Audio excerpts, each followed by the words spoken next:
पर उनकी आवाज़ तो नहीं आएगी। हमसे तो बोला कि यहाँ पर हो, कल पदम जी ने, कल तो पदम जी ने यही बोला था हमसे।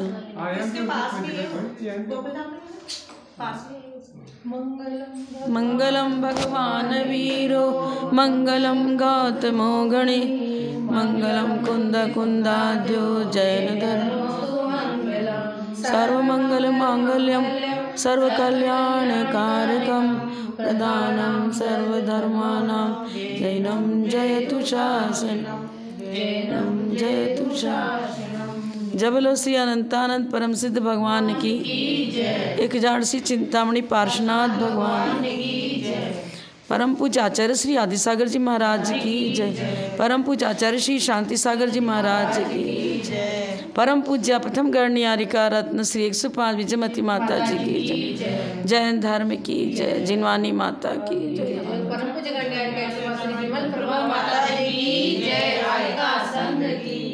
यस्य स्वयं स्वभावाप्तिरभावे कृष्ण कर्मणा तस्मै संज्ञान रूपाय नमोस्तु परमात्मने।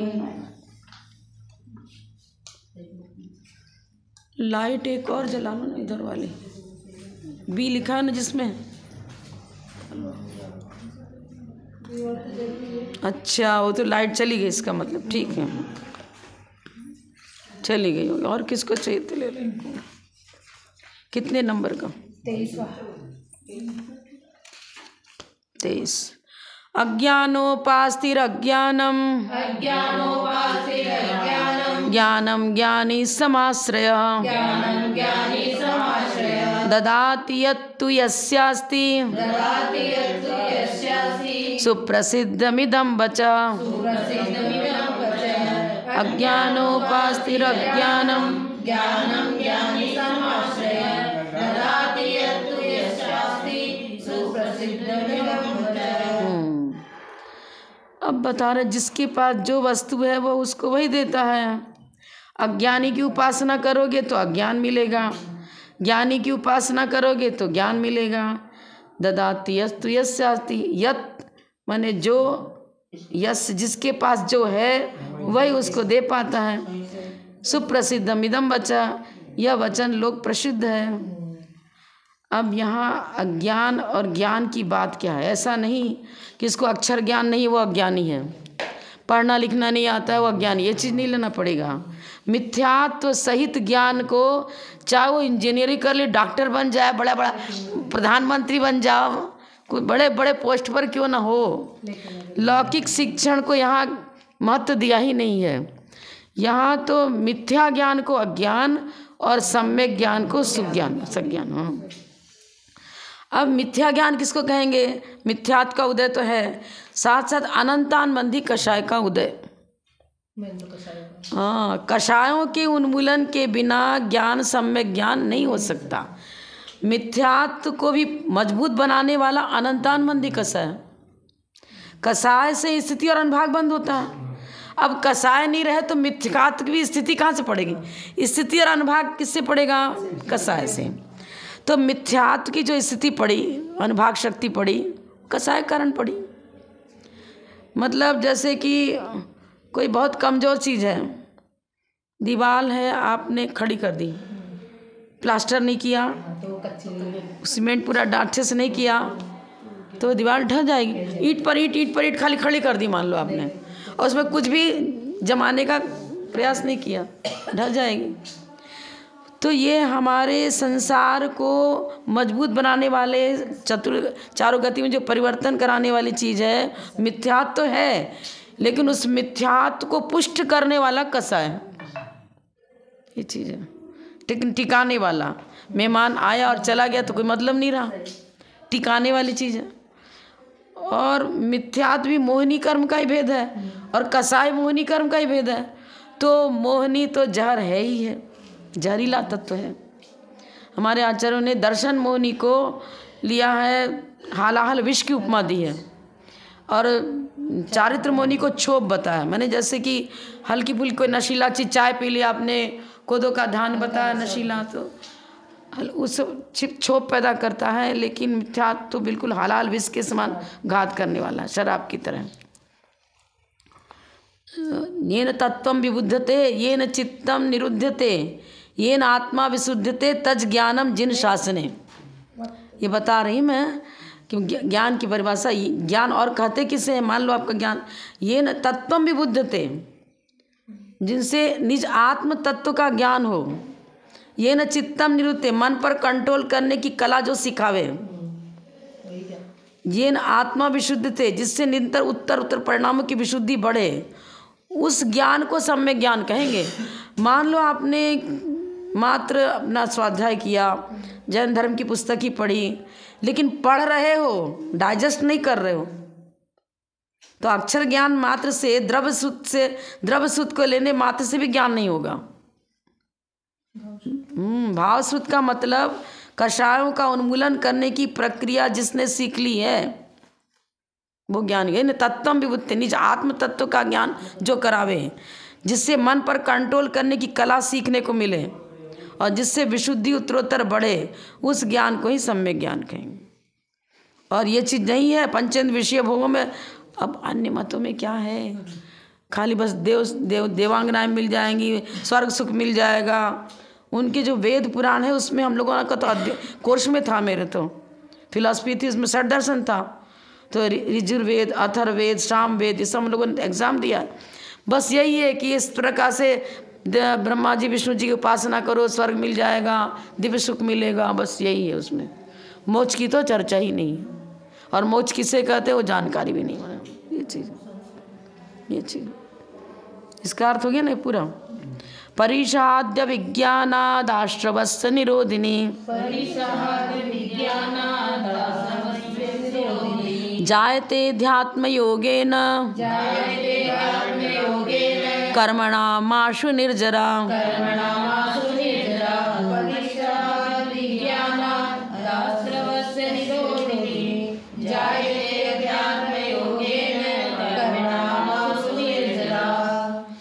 अब बता रहे हैं कि सम्यक ज्ञानी क्या करता है, पांचों इंद्रियों का जो बहिर्मुख प्रवृत्ति हो रही है उसको रोकता है। रोकेगा तो अध्यात्म, अधि प्लस आत्म, अध्यात्म। अध्यात्म किसको कहेंगे? आत्मिक गुणों की चर्चा, वो सब अध्यात्म है। अब आत्म गुणों में जब वो रचेगा पचेगा, उसमें डूबा रहेगा, तो परिसा आने पर भी उसका भान ही नहीं होता उसको। परिसहादि अविज्ञानात्, उपसर्ग परिस, भूख प्यास क्षुधा तृषा क्षुतिपाशा, जब बताया ना चुप रहो, क्षुधा, ये नहीं बोल रही भाई मैं, तत्वार्थ सूत्र का क्षुधा तृषा, तत्वार्थ सूत्र का सूत्र बोलो ना, क्षुत पिपासा, यही अत्रकंठ की श्राव का कहा जा रहा है। दंश मशक नाग में अर्थी चर्या निसद्या सैया आक्रोश बद याचना अलाभ रोग तृण स्पर्श मल सत्कार पुरस्कार प्रज्ञा ज्ञान रसनानी। अब बीच में उसी को बोलने लगा तो मेरा ही मन उधर चल जाता है ना। क्षुति पाशा शीतोष दंश मशक नाग में अर्थी स्थिति चर्या निसद्या सैया आक्रोश बद याचना अलाभ रोग तृण स्पर्श मल सत्कार पुरस्कार प्रज्ञा ज्ञान रसनानी, ये 22 परिसर। अब बीच में आप लोग सब रत्नगण बोलने लगे तो फिर मेरा माइंड डिस्टर्ब हो गया पूरा। 22 परिसर के नाम बताने हैं ना, वो तो 18 दोष उसकी अलग चीज़ है। जल्दी जल्दी बोले। अब यहाँ जो परिसर है, भूख परिसर अलग चीज़ है, उपसर्ग अलग चीज़ है।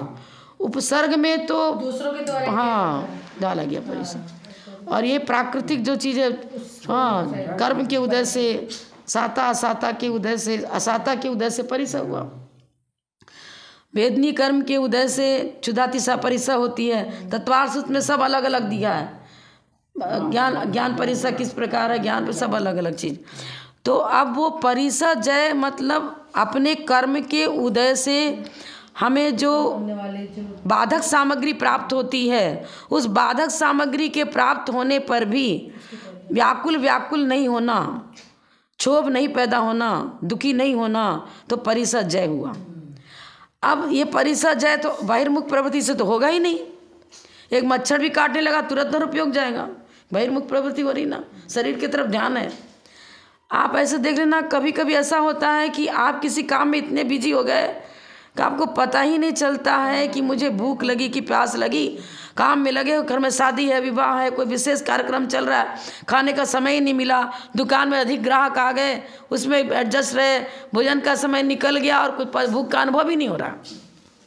उपयोग बदलना पड़ेगा। बस परिसर जय के लिए उपयोग बदलना है तो वहाँ तो अपने लौकिक कार्य के लिए लगा उसको परिसर जय, वो तो उपयोग। लेकिन यहाँ तो अध्यात्म को लेकर मनुष्य जिससे संवर और निजरा होती है, उस आत्म तत्व के चिंतन मथन में जब जी लग जाता है तब उस समय उसका परिसर जय हुआ। भूख प्यास की बाधा हुई, हमने तो उपवास ले लिया, 10 लक्षण उपवास कर रहे हैं, पंचमेरु उपवास कर रहे हैं अब, लेकिन उनको हमेशा भगवान की स्तुति में लगे हैं, उनका गुणानुवाद करने में लगे हैं, व्रतों का जाप वाप कर रहे हैं, उसमें लगे हैं। ये हुआ परिसर जय। लौकिक कार्य के लिए जब भूख अब भोजन मिला ही नहीं टाइम पर, ट्रेन लेट आ गई, घर में पहुँचे ही नहीं, भूख के अनुभव तो हो रहा है, उस समय अनुभव हो रहा है भूख का आपको। लेकिन दूसरी जगह इंगेज हो तो चलो अब फुर्सत मिलेगी तो खाएंगे खाएंगे खाएंगे लग तो रहा है, यहाँ तो खाने का उपयोग ही नहीं है। ये चीज़ है। परिषाद अविज्ञानात, परिषा आने पर भी उसका भान ही नहीं हुआ तो क्या होगा? आश्रव निरोधिनी। उस समय संवर का संवर होगा। आश्रव का निरोध मतलब संवर और निर्जरा विशेष होती है।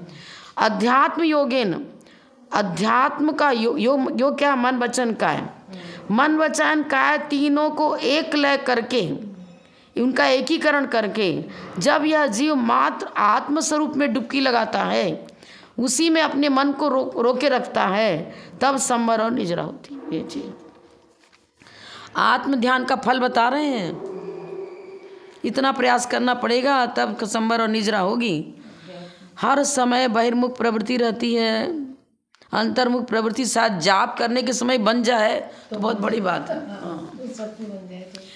और व्यवहारने की भूमिका में है, ठीक है आप धर्म ध्यान कर रहे हो, लेकिन उसमें भी मान लो अनंत का ध्यान कर रहे हो तो वो भी तो परद्रव्य हो गए।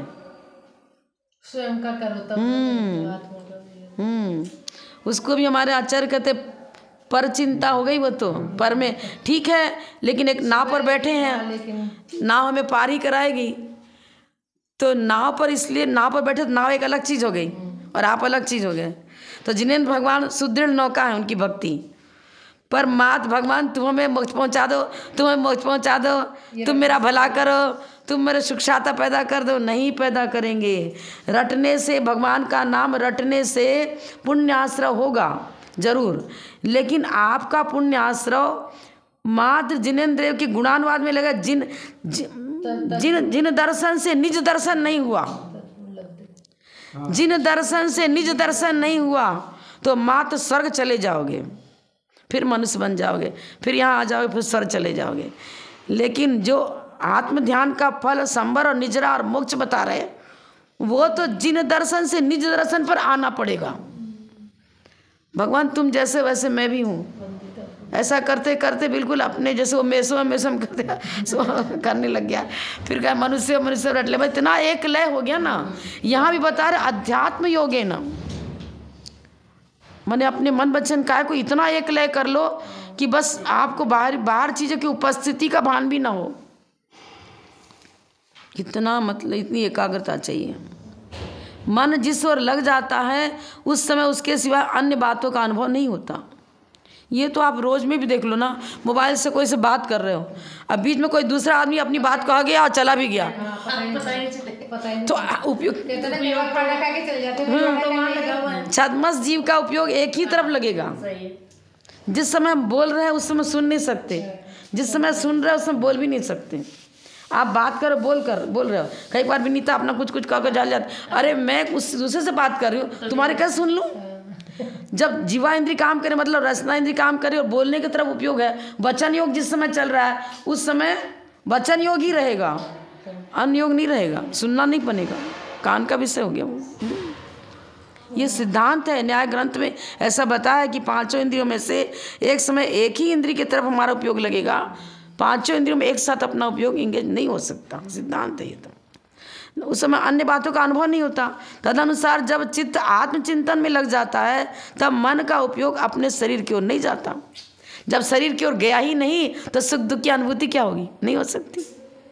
अभी माता जी बहुत से औरतें पाठ भी सुनी जाती है, माला भी फेरी जाती है, तो दोनों का कैसे होगा? समय बदलता है। हाँ, कभी इधर ध्यान जाएगा, कभी हाँ, जल्दी जल्दी बदल रहे हैं, उपयोग तो दोनों तरफ जाना है, एक तरफ जल्दी। वो उदाहरण दिया ना इसमें राजवार्तिक में, 100 पान एक साथ तह ला के रख दिया, एक पर एक और जोर से सुई डाली, एक एक करके गई, लेकिन हम लोग को लगता है एक साथ जाएंगे, एक साथ बोलते ही हम तो एक साथ छेद दिया, 100 पान एक साथ छेद दिया। हर पान में एक एक अलग अलग समय गया, एक समय भेद पड़ेगा। इसी तरह स्वेटर बिनते रहते हैं और कुछ काम इधर करते रहे, उधर टीवी भी देखते रहते हैं, इधर बात, तो वो जल्दी जल्दी चेंज हो रहा है आपका उपयोग, लेकिन समय भेद पड़ेगा, वो बारीक पड़ रहा है, समझ में नहीं आ रहा है आपको। और इधर यदि उपयोग स्थिरतापूर्वक जाप नहीं कर रहे, इसका मतलब स्थिरतापूर्वक जाप करेंगे तो फिर उधर चिंतन उधर जाएगा, तो इधर का सुन। कभी कभी ऐसा होता है स्कूल कॉलेज में भी कोई विषय जैसे टीचर ने बताया, हम सोच रहे भूल रहे लिखे, तो जब हम एक लय होकर जब लिखेंगे, एक लय होकर लिख रहे हैं ना, तो उतनी देर का सुनना छूट जाएगा। कई बार प्रवचन में ऐसा होता है कुछ लिखने लगते यदि एक लय होकर लिख रहे हैं तो सही जाता है, बोलते तो छूट जाता है, वो पहले का लिखने में आता है। हाँ, वही चीज़ है ना, उपयोग एक ही तरफ लगेगा। मन का उपयोग अपने शरीर के फिर नहीं जाएगा, अध्यात्म है तो। इसी कारण आत्मदर्शी सर्दी गर्मी भूख प्यास आदि 22 परिसरों का अनुभव करते ही नहीं। किसी मनुष्य के द्वारा, किसी बैरी देव के द्वारा अथवा किसी पशु के द्वारा, आंधी वर्षा आदि द्वारा होने वाला उपसर्ग का अनुभव नहीं करते। एक लय हुए तो नहीं अनुभव में होगा। अब महाराज के पास आप गए और मान लो महाराज जी ऐसी जगह बैठे जहाँ गर्मी बहुत है और वहीं प्रवचन चल रहा है, यदि प्रवचन में गहरी रुचि है तो उतने टाइम वो प्रवचन में लीन हो गया, उसको ये मालूम नहीं पड़ता। हाँ, अब फ्री माइंड है, तारे साहब गर्मी लग रही है, हमें तो यार सर्दी लग रही है। हम लोग जिस समय जाप वाप करने में बिल्कुल एकदम हो गया, उस समय कुछ अनुभव नहीं होता है। फिर बाद में लगता है अरे अब तो मेरा तो कमर दुखने लग गया। उस समय क्यों नहीं दुख रही?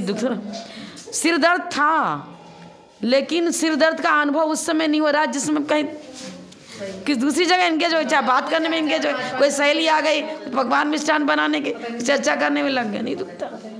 ये चीज़ है सिद्धांत। लौकिक अनुभव भी आपको इसी सिद्धांत पर ले जाएगा। ये चीज़ है, अध्यात्म तो है ही। निष्पन्न योगी के शुभाशुभ दोनों प्रकार का संबंध। निष्पन्न राग द्वेष न होने से उस समय कर्मों का आश्रय नहीं होता है, मतलब क्रियाएं कर्मों का आश्रय नहीं कराती। आश्रम में कसाय मतलब राग द्वेष परिणति।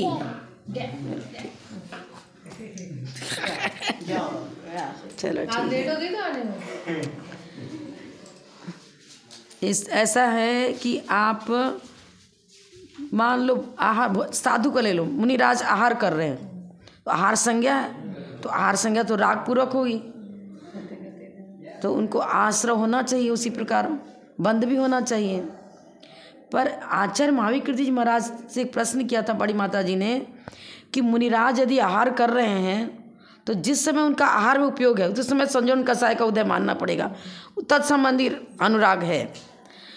लेकिन जब वो एक अंतर्मूर्त काल बीच पूरा हो गया और आहार चल ही रहा, सातवें गुण स्थान ध्यान अवस्था हो गई, वहाँ तो प्रमाद रहा नहीं। प्रमाद कहो चाहे राग द्वेष को, एक ही चीज़ है, उसकी पर्याय हो गई। तो सातवां गुण स्थान उनका हो ही नहीं सकता आहार करते समय। महाराज ने कहा नहीं होता है। वो 1 सेकंड, आधे सेकंड के लिए, आधा सेकंड बहुत बड़ा एक समय, 2 समय 4 समय के लिए भी एकदम अपने अरे स्थिर हो गया अपने में। अचानक कोई चीज़ याद आ गई, हम पढ़ा था क्लास में, अरे मेरा स्वरूप ऐसा है, मतलब 1 सेकंड आप बहुत बड़ा हो गया। थोड़ी देर के लिए भी यदि उनको ध्यान अवस्था हो गई तो आपको लगेगा नहीं कि महाराज ध्यान कर रहे हैं, और वो अपने स्वरूप में आ गए। सातवें में गए, टच किया उसको, मतलब थोड़े 1 सेकंड को रुके, आधे सेकंड को एक आली मात्र रुके, फिर खाने लग गए। हो सकता है, ऐसा संभव है यदि उनका भावलिंग बना ही रहता है। भावलिंगी मुराद अगर सातवें में नहीं जा सके तो 5वें में जाएंगे, 5वें को टच करके फिर 6ठे में जाएंगे। जैसे 5वें में द्रवलिंगी हो गए, अपने गुण स्थान से नीचे गिरे तो द्रवलिंगी, और ऊंचे गए तो भावलिंगी है ही है, उसी में रहे तो भावलिंगी। ये चीज़ बारीक किसको समझ में नहीं आएगा, समझ में नहीं आया। आचार्य महावीर जी महाराज जी पड़क गए, बैठ गए पाटे पर, ठीक है, पूजन हो जब तक तो बैठे रहेंगे, खड़े जब आहार शुरू करेंगे तब करेंगे। बैठे रहे उतनी देर तो पूजन वजन कर, उनका उपयोग उधर है ही नहीं। इतने स्थिर हो गए कि उनको यही नहीं भान है कि हम चौके में है कि कहाँ है। फिर वो प्रेम बाई कलकत्ता वाली थी, उसके पड़ गए थे, उसने जोर से पाटा पकड़ के वहीं लाया, पाटा हिलाया। जब उनको अरे हाँ आहार करने आए तो हाँ फिर जल्दी शांत हुए, खड़े हुए। यही मान नहीं है साधु का, कुछ निकारा नहीं। चलते चलते भी उसकी ध्यान अवस्था 1 सेकंड के लिए पैर स्थिर हो, 1 सेकंड स्थिर हो गया, आपने समझ में आ रहा है कि चल रहा है कि 2-2 घंटे मान लो विहार हो रहा है, ठीक है। तो फिर वो अंतर में क्या मालूम 1 सेकंड आधे सेकंड के लिए मतलब उनका पैर आगे बढ़ा ही नहीं, कुछ सोच रहे थे, उस चिंतन में आ गए, फिर चलने लग गए।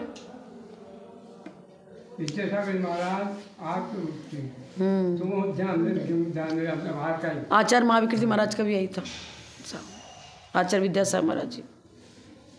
पुण्य वर्गणा और तपस्या दोनों उनकी बहुत मजबूत है, बात तो माननी पड़ेगी। वो ठीक है कि निर्माण कार्य के कारण से कुछ सराग था, अब वो भी देश के मतलब धर्म के उत्थान के लिए करने के लिए, तो उसको संजोन कसाय का ही कार्य कहेंगे, गुण स्थान क्षीण नहीं कहेंगे। संजोन गुण स्थान का ही मतलब संजोन कसाय का ही कार्य रहेगा वो, जो धर्म प्रभावना के लिए जो भी निर्माण कार्य उनके प्रेरणा से हो रहा है, करने वाले तो दूसरे ही करते हैं। अब वो जो भी हो तो केवली जाने, परिणति को तो अपन बारीक नहीं जान सकते, लेकिन इतना बताया है कि आज भी पंचम काल में भावलिंगी साधु हैं, भले ही वो लौकिक कार्यों में लगे हों चाहे कहीं लगे हों, आपको क्या समझ में आ रहा है उनके अंदर की चित्तवृत्ति कैसी है कैसी नहीं है, किस प्रकार से वो ध्यान करके वो जो उनकी परिणति बाह्य में गई उसके लिए भी आलोचना निंदा ग्रह आलोचना करके किस पर आपने शुद्धि कर ले रहा है, ये आपको पता है क्या। अध्यात्म यदि किसी का श्रावक हो या साधु हो, यदि अध्यात्म उसके साथ है तो ही वो सम्यक दृष्टि कहा जाएगा, तो ही वो व्रती कहा जाएगा, तो ही वो त्यागी कहा जाएगा, महाव्रती कहा जाएगा। अध्यात्म बिल्कुल नहीं है तो सम्यक दृष्टि भी नहीं है। सही पूछो तो सम्यक दर्शन कैसे होगा भाई, कहाँ से होगा। जब तक आपने अंतानबंदी कसाय का उन्मूलन नहीं किया तो कैसे किया, बिना आध्यात्मिक हो गया क्या। पर को जाने क्या है छडाला में आत्मरुचि माने परद्रव्यन्ते भिन्न आप में रुचि सम्यक बोला, ये भी तो अध्यात्म हो गया ना, इस श्लोक से मिल रहा। परद्रव्यन्ते भिन्न आत्म में रुचि भला, ये निश्चय सम्यक दर्शन हुआ। और निश्चय सम्यक दर्शन ही सम्यक दर्शन है। व्यवहार सम्यक दर्शन तो घी के घड़ा तो मिट्टी से बना है या पीतल से बना हुआ है, घी का घड़ा कह रहे हो। मेरी चौकी ला देना, मेरा कपड़ा ला देना, मेरी ड्रेस ला देना, ड्रेस और आप एक हो गए क्या। जैसे यहाँ पर ये चर्चा है, ठीक इसी प्रकार व्यवहार सम्यक दर्शन की चर्चा है। सच्चे देव सद्गुरु के भगत हो, हाथ जोड़ा नमस्तु नमस्तु, भगवान तुम्हारी जय हो, ये सारा कथन इतना ही है। उपचार उपचरित व्यवहार ने लगाया यहाँ पर। उपचरित व्यवहार ने तो लौकिकता को दे रहा है कि भाई ठीक है आप सन्मार्ग पर बढ़ रहे हो, लेकिन सन्मार्ग को स्वीकार कर पा रहे हो कि नहीं कर पा रहे। जब पर द्रव्य भिन्न आप में रुचि आत्मरुचि को लेते हुए यदि जिनेन्द्र भगवान की जय बोल रहे हो तब तो ठीक है, और आत्माभिरुचि के बिना मात्र जय जयकार लगा रहे हो तो जय जयकार तो समय शिखर में मांगने वाले भी वो भी पुण्यार्जन तो कर रहा है, भले ही जयकार कर रहा है, कुछ उसको जो सामग्री चाहिए वो भी चाहिए और जय जयकारा भी लगा। ऐसा नहीं उसको पुण्य नहीं होता, उनको भी पुण्य तो होता है। जिस भगवान का नाम ले रहा है तो भले निरतिशय पुण्य हो जो भी हो। अब देखो ऐसा है कि शराब पीता था, मांस खाता था, रस्सी बटने वाला, भले किलवसिक जाति का देव हो चाहे कुछ भी देव तो हो गया ना, देव पर्याय में तो गया ना। अब अपने अनुसार होगा, वो तो सभी देव एक तरह के नहीं है। एक सम्यक दृष्टि को देव पर्याय मिल रही है और मिथ्या दृष्टि को, क्या उसने मांस का त्याग कर दिया, शराब का त्याग कर दिया और बीच में रस्सी बढ़ते बढ़ते प्राण सर्ग हुआ, क्या सम्यक दृष्टि हो गया क्या। नहीं, बस नियमावली पाली उसने। नियमावली पाने से लेश्या की विशुद्धि के कारण से स्वर्ग में चला गया। अब स्वर्ग में जाने के बाद वो मिथ्यात्पूर्वक स्वर्ग में पैदा हुआ तो हो सकता है भवनात्रिक देव हुआ, यही होगा। और मान लो मिथ्या दृष्टि 12वें स्वर्ग तक जाता है, वैसे तो ये भी आया है तो जा रहा है, तो भैया स्वर्ग की विभूति तो मिल रही है उसको। लौकिकता का फल लौकिकता ही तो मिल रहा है। लौकिक सम्यक दर्शन लौकिक सामग्री दे रहा है। लौकिक सम्यक दर्शन माने उपचार सम्यक दर्शन, जहाँ मात्र उपचार, और उसको उपचाराभास कहेंगे, उपचार भी नहीं कहेंगे। उपचाराभास, क्योंकि निश्चय सम्यक दर्शन है ही नहीं। जो निश्चय सम्यक दर्शन का साधक हो उसको उपचार सम्यक दर्शन कहेंगे, उपचरित। और जो निश्चय सम्यक दर्शन का साधक ही नहीं है, मात्र बाहरी दिखावा चल रहा है, तो व्यवहाराभास, ऐसा परीक्षा मुख में लिखा, न्याय ग्रंथों में ऐसा लिखा, व्यवहाराभास। मन लग रहा है कि है व्यवहार, है नहीं बात, व्यवहार सम्यक दर्शन भी नहीं है, आचार्य बोल रहे हैं। ऐसा श्रद्धा अंतरंग में होनी चाहिए। शुभाशुभ दोनों प्रकार समर होता है। अनिष्पन्न योगी की असाता वेदनी आदि अशुभ कर्मों का समर निजरा ही होती, लिख रहे हैं योगी है तो। अब जैसे जैसे कसायों का उदयाभाव होता चला जाएगा, वैसे वैसे अध्यात्म की ओर बढ़ता चला जाएगा। और कसाय का कुछ भी माइनस हो ही नहीं रहा है, तो जय जयकार दिन भर लग रही है, दिन भर मंदिर में नारियल चढ़ा रहे हैं, पुण्य अर्जन जरूर होगा, ये मैं नहीं कह रही बेकार गया, लेकिन उसका वो पुण्यार्जन मोक्ष का कारण तब बनेगा जब अध्यात्म हो, और नहीं तो स्वर्ग सुख तो जरूर मिलेगा। ऐसा बात खाली हाथ नहीं जाएगा। अरे भाई रत्नों के खान में गया व्यापारी, तो सैंपल में उसको हीरे का खान में गया तो हीरा ही सैंपल मिलेगा, कचरे में वही मिलेगा, कोयले के खान में काम करा तो गिफ्ट में कोयला ही मिलेगा, क्या मिलने वाला है। अब आगे, एकत्व में संबंध नहीं, एकत्व भावना अन्यत्व भावना होती है ना, 12 भावना। कटस्य कर्ताहमिति संबंध स्याद्वयोर्द्वयो ध्यानं ध्येयं यदात्मैव संबंध कीदृशस्तदा। कटस्य कर्ताहमिति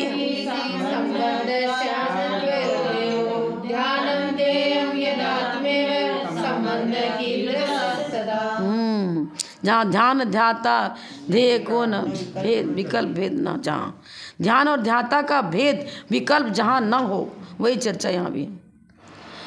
एक कट माने होता है चटाई है, और कटस्य करता हम, मैं चटाई बनाने वाला हूँ। कोई बनाने वाला चटाई कारीगर बैठा है, चटाई अलग है, हाँ। इस तरह हमारे आचार्यों ने न्याय ग्रंथों में 2 प्रकार का कर्तीकरण की चर्चा करी है।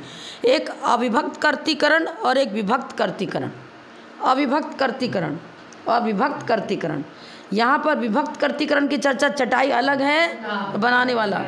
अविभक्त, मैं अपने ज्ञाता दृष्टा स्वभाव का कर्ता और भोक्ता हूँ। कर्तृत्व बुद्धि में भी भोक्तृत्व बुद्धि, कर्तृत्व बुद्धि भोक्तृत्व बुद्धि समय सार में है ना, तो मैं अपने नैसर्गिक आत्म स्वरूप का ही कर्ता भोक्ता हूँ, पर द्रव्य का कर्ता भोक्ता नहीं। ये अब कर्ता ही बता रहे हैं, मैं ज्ञाता हूँ, मैं दृष्टा हूँ, मैं सम्यक दृष्टि हूँ, मैं सम्यक ज्ञानी हूँ, मैं संयमी हूँ, मैं उत्तम क्षमाशील हूँ, क्षमा उत्तम क्षमा मार्ग 10 धर्मों का करता हूँ। यहाँ अलग अलग है क्या? चटाई की तरह अलग, समदर्शन अलग है क्या? जहाँ प्रदेश भेद हो वहाँ विभक्त कर्तीकरण बनेगा। अब प्रदेश भेद नहीं है, गुण और गुणी में प्रदेश भेद नहीं है। हम अपने गुणों की चर्चा कर रहे हैं, आत्मिक गुणों की चर्चा कर रहे हैं। गुण और गुणी अलग, अग्नि और उष्णता अलग है क्या कि उष्णता यहाँ पड़ी हो अग्नि यहाँ पड़ा हो? ऐसा नहीं है ना। इसी तरह उत्तम क्षमादि 10 धर्म, रत्नत्रय कहो, ज्ञान दर्शन स्वभाव कहो, सब आत्मा के गुण हैं। वो अविभक्त कर्तीकरण में एकत्व लगेगा। मेरा पुत्र, मैं इसका पालन पोषण करने वाला हूँ, मैंने इसको जन्म दिया है, मैं इसका शिक्षक हूँ, मैं इसका टीचर हूँ, पढ़ाने वाला हूँ, ये सब विभक्त हो गया ना। हाँ, उसके प्रति भी कर्तव्य बुद्धि छोड़नी पड़ेगी। मैना सुंदरी कथा में यही तो हुआ। श्रीपाल ने क्या कह दिया, इसके पिता ने, महूपाल ने मैना सुंदरी को कहा मैंने पालन पोषण किया है, हाँ मैं तेरा करता धरता हूँ। वो कहती तुम मेरे करता धरता नहीं हो, मेरे अपने पुण्य के अनुसार सुखी दुखी हूँ, आपने मुझको सुखी दुखी नहीं बनाया। ले गुस्सा हो गया, नाराज हो गया, कुष्ठी के साथ ब्याह दिया। मैना सुंदरी के अंदर ये ज्ञान था कि मैं अपने स्वभाव निश्चय से अपने स्वभाव का करता धरता हूँ, अपने पुण्य पाप के अनुसार ही मुझसे भवावली प्राप्त होती है, सुख दुख भी वैसे ही मिल रहा है। संबंध साथ दयोर दयो, भिन्न भिन्न 2 पदार्थ है, चटाई अलग और बनाने वाला अलग। ध्यानम ध्येयम यदात्मैव, जब ध्यान ध्येय आत्मा ही हो तो क्या करना? अरे ऐसा संबंध रहेगा क्या? चटाई और कारीगर बनाने वाला उसके साथ संबंध है क्या? संबंध किसत था? वहाँ तो कोई संबंध ऐसा है ही नहीं। पर द्रव्य के प्रति मेरा कर्तृत्व बुद्धि मिटनी चाहिए। कर्तृत्व बुद्धि, पर्याय बुद्धि, संबंध बुद्धि, तीन छूट गई तो समझ लो मोक्ष पहुँच ही गए। जैसे बोलते हैं रोटी अब सेक रहे, रोटी बन गई बोल देते हैं। पर द्रव्य के प्रति कर्तृत्व बुद्धि, पर्याय बुद्धि, संबंध बुद्धि छूटनी चाहिए, नहीं तो पहला ही गुणस्थान बना रहेगा। ये मेरा पुत्र, मैं इसका कर्ता धरता हूँ, मैंने इसको पढ़ाया है, मैं इसका गुरु हूँ। पर द्रव्य के प्रति उपचरित व्यवहार ने से उसको कर्ता कह दो, निश्चय से वास्तव में तुम अन्य के कर्ता धरता नहीं हो। अगर उसमें कर्ता धरता अपना मान लिया तो मिथ्यात्व गुणस्थान हो जाएगा। लेकिन ध्यानम ध्येयम यदात्मैव, यदि आत्मा ही ध्येय है, आत्मा ही ध्यान है और आत्मा ही ध्याता है, तो फिर क्या ऐसा संबंध है क्या कि मैं चटाई का बनाने वाला हूँ, मैं इस पुत्र को जन्म देने वाला हूँ, मैं इसकी माता हूँ, मैं इसका पिता हूँ? ये संबंध यहाँ जागृत नहीं रहना चाहिए आपका। ठीक है, किसी प्रकरण आया तो उस प्रकरण के अनुसार वो भी कहा, लेकिन चिंतन में, ध्यान अवस्था में भूल करके भी पर के तरफ ममत्व बुद्धि मत रखना। जहाँ अध्यात्म है वहाँ पर से ममत्व बुद्धि बिल्कुल हट जानी चाहिए। लोक व्यवहार में जब चर्चा चल रही है तो आप उपचार अंदर से जान रहे हो कि उपचार से एक कथन है, वास्तव में ये भी जानना पड़ेगा। जब भिन्न भिन्न पदार्थ होते हैं तब तो एक पदार्थ दूसरे पदार्थ की पर्याय बदलने में निमित्त रूप में करता हो, निमित्त रूप में करता है। वो चटाई वाले वाला निमित्त बन रहा है। वास्तव में चटाई तो जिस सीख से बन रही है या प्लास्टिक की जिससे बन रही है, वो उपादान कारण तो वो मैटर हुआ, वो आइटम हुआ उपादान कारण, बनाने वाला तो निमित्त हुआ। निमित्त रूप में कर्ता होता है। और जिस पदार्थ की पर्याय बदलती वह कर्म होता है। पहले तो धागा के रूप में था, सीख के रूप में था, अब बुन गया चटाई का रूप, पर्याय बदल गई ना। पहले तो उसको सीख कहोगे आप, अब बनने के बाद सीख नहीं कहोगे, चटाई कहोगे। पहले इसमें साड़ी बन गई, लेकिन पहले धागा था, अब वही धागे की पर्याय साड़ी के रूप में हो गई, पर्याय बदल गई, तब वो कर्म होता है। जैसे मैं चटाई बनाता हूँ, इसमें मैं चटाई बनाने वाला, चटाई का कर्ता मनुष्य अलग है और चटाई भिन्न जड़ पदार्थ है। इस कारण दोनों का कर्ता कर्म संबंध नहीं होता, परंतु आत्मा का परमात्मा के साथ एकीकरण काल में आत्मा, अब कौन सा परमात्मा? अपने अंदर बैठा हो परमात्मा पना या अन्य 24 तीर्थंकर आदि हैं वो परमात्मा? आत्मा का परमात्मा के साथ एकीकरण काल में आत्मा ही ध्याता, आत्मा ही ध्यान और आत्मा ही ध्येय है।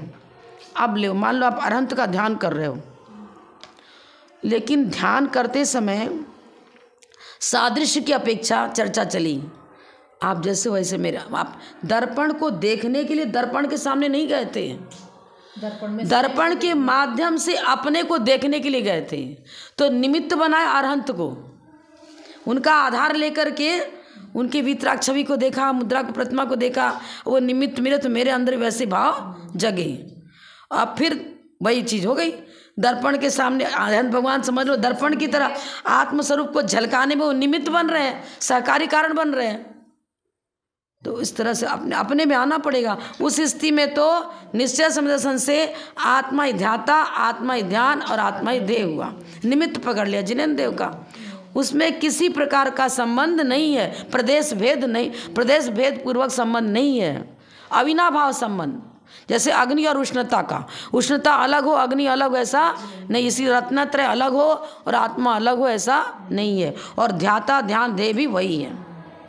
यहाँ पर शिष्य का कहना है कि भगवान यदि आत्म द्रव्य और कर्म द्रव्य का अध्यात्म योग के बल से बंध न होना बतलाया जाता है, कर्म द्रव्य द्रव्य कर्म कर्म, तो फिर किस प्रकार से उन दोनों में आत्मा और कर्म रूप पुद्गल द्रव्यों में परस्पर एक के प्रदेशों में दूसरे के प्रदेशों का मिल जाने रूप बंद होगा। अब ये संश्लेष संबंध की चर्चा कर रहे हैं। यहाँ निश्चय समदर्शन आदि की जो चर्चा है ना, वो अविनाभाव संबंध माने गुण और गुणी का संबंध। कई प्रकार संयोग संबंध होता है, संश्लेष संबंध होता है। संश्लेष संबंध दूध और पानी का, इसी तरह द्रव्य कर्म, नो कर्म, भाव कर्म का संश्लेष संबंध। तो अब दूध में पानी मिल गया तो एक जैसा हो गया, लेकिन फिर भी जब आप पियोगे ना, अगर पानी मिला हुआ तो तुरंत स्वाद में पता चलेगा कि ये प्योर नहीं है, वो काली बनाए तो एक प्योर दूध पी रहे हो। दोनों के स्वाद में अंतर, इसका मतलब अपना अस्तित्व रखे है। आपने शिकंजी बनाई, नींबू उसमें डाल दिया, शक्कर डाल दिया, सब डाल दिया, तो भी नींबू अपना काम कर रहा है, शक्कर अपना काम कर रही है, जल अपना काम कर रहा है, भले ही स्वाद एक साथ ले रहे हो। इसी तरह स्वाद एक साथ ले रहे हो कि मैं धर्मात्मा, मैं राजा, मैं रंक, मैं मनुष्य, मैं तिर्यंश, लेकिन सब कर्म अपना अपना काम कर रहे हैं। ज्ञानावरण अपना काम करेगा, दशनावरण अपना कर्म करेगा, मोहिनी कर्म अपना काम करेगा, पर सब कर्मों का कार्य यहाँ नजर आ रहा है आपके एक साथ, अलग अलग है सब, ऐसा है।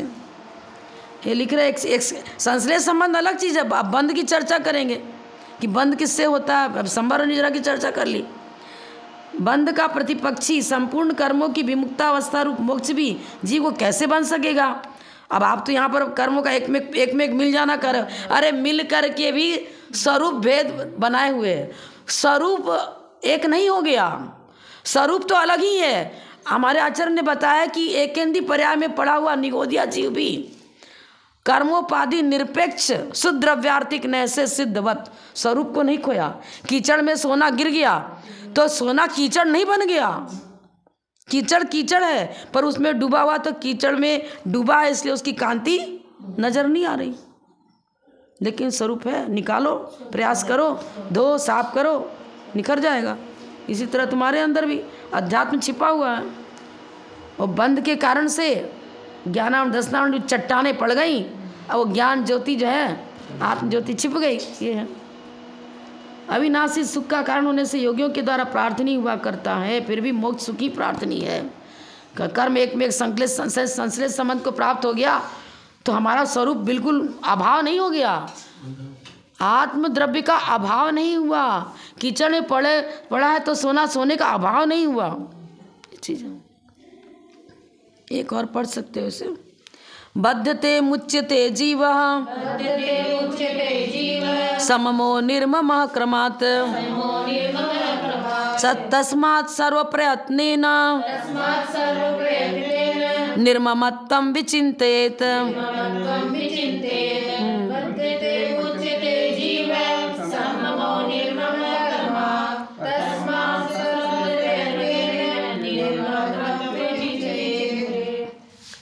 हर समय बंध भी हो रहा है और निजरा भी हो रही है। बद्धते मुच्यते, बंधता भी है और छूटता भी है।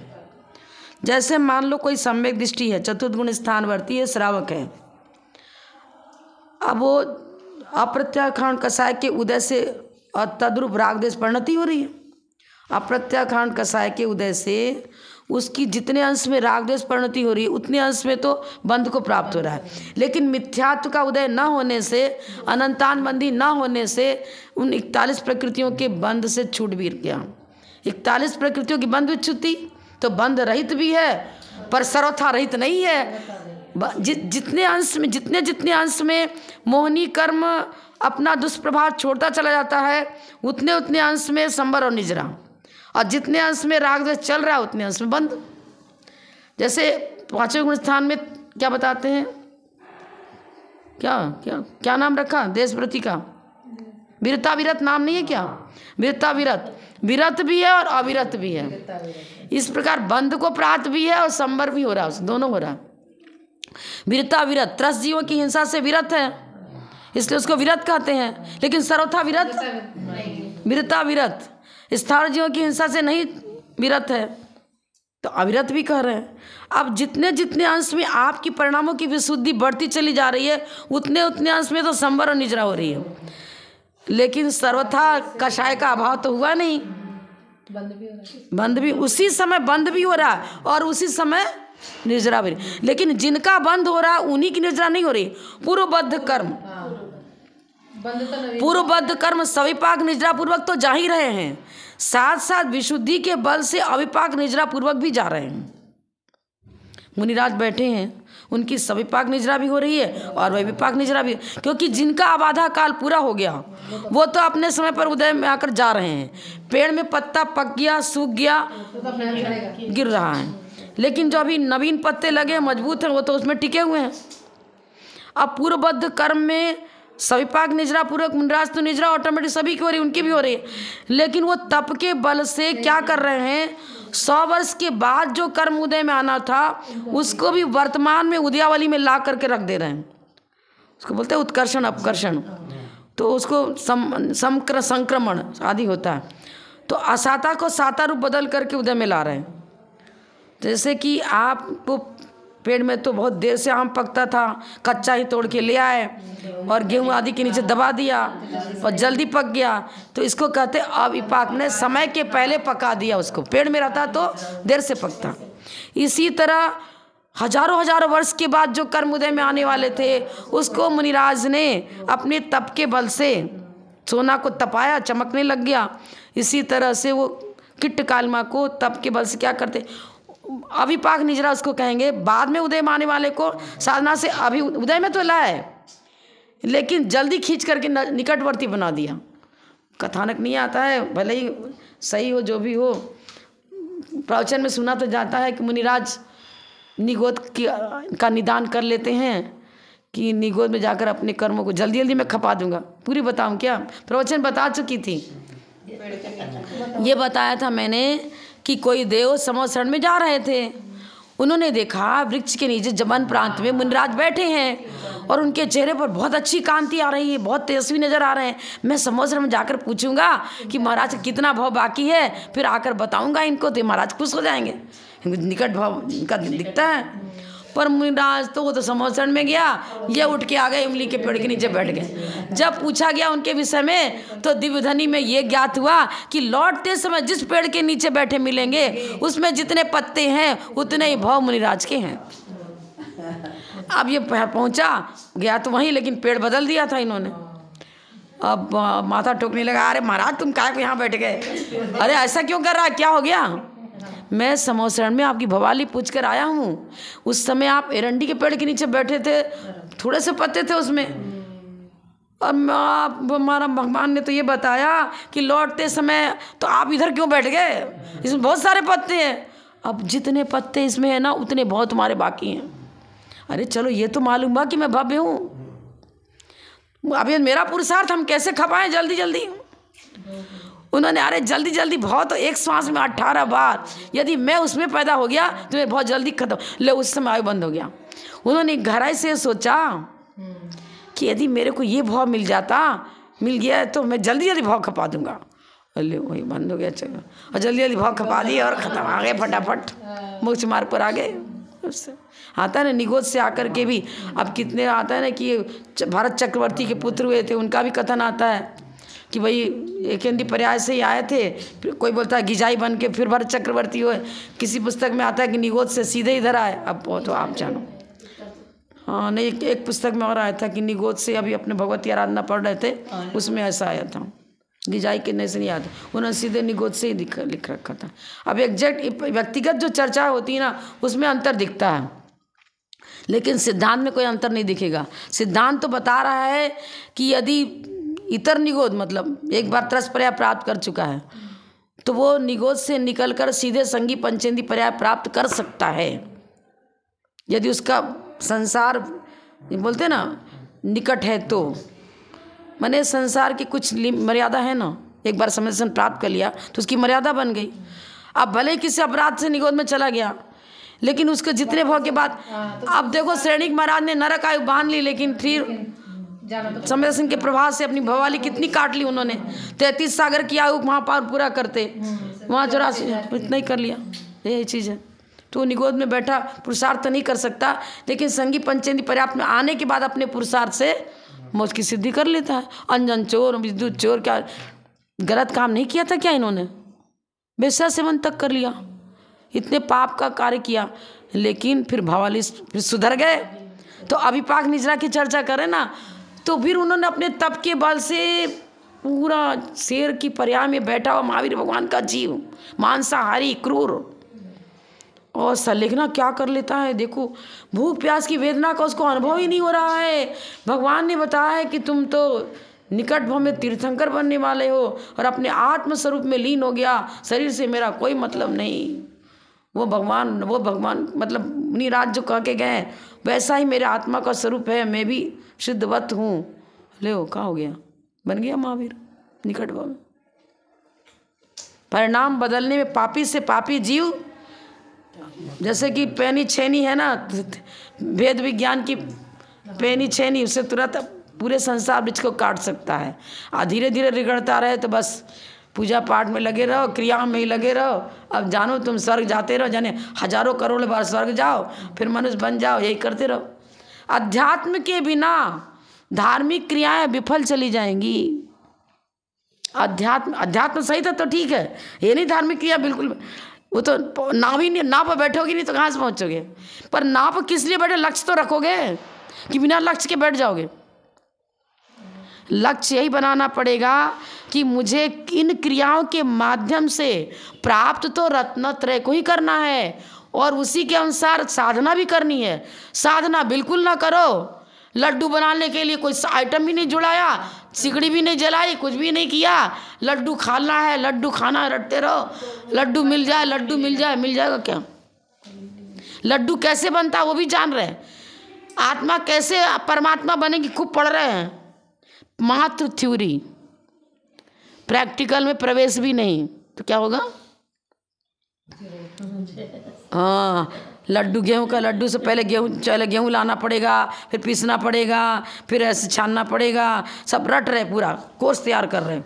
फिर उसमें ऐसे उसको भूनना सीखना पड़ेगा, घी डालना पड़ेगा, रट रहे पूरी विद्या सीख लिया, एजुकेटेड हो गए। पाप का बाप क्या है, एजुकेटेड हो गए।